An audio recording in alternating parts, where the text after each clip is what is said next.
Luto tayo guys na tanghalian. Paa ng manok. Ito yung gagamitin lang natin mga sangkap. Ito, yung pangkaraniwan na rin yung nakikita kung paano nila niluluto. Kaya lang itong paa ng manok, ang ginawa ko, in-scrub ko muna siya sa maraming asin at hinalbosan ng ilang minuto para maalis yung ilang mga dumi talaga, para malinis. So magluto tayo. Lagay tayo ng kaunting mantika lang kasi mataba naman tong ma-fats yung paa ng manok. Pero yung fats niya, hindi siya bad cholesterol.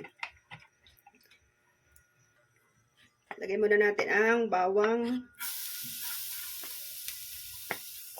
Sunod na rin natin sibuyas. Sunod na natin patagalin. Ma-brown na, lagyan na natin ito.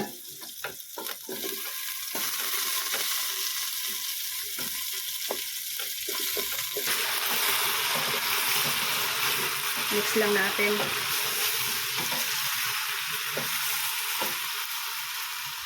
Isunod na natin itong Sprite.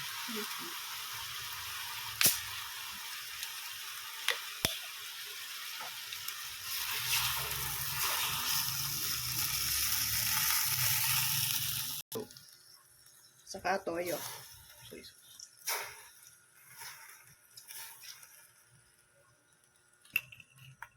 Asukal.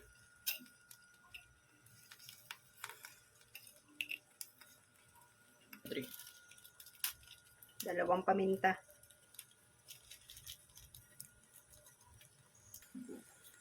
Pampalasa.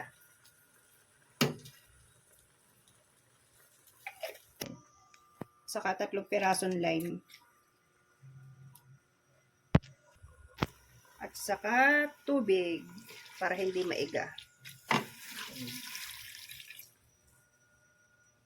Huwag mamaya.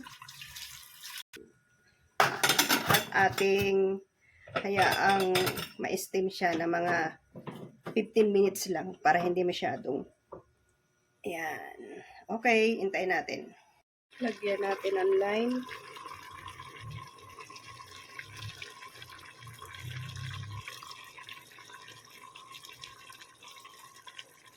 Saka lang natin ilalagay ang lime pag talagang malambot. Kagaya nito. At na malambot na talaga siya. 15 minutes ko lang siyang ginamit o nilagay sa pressure cooker.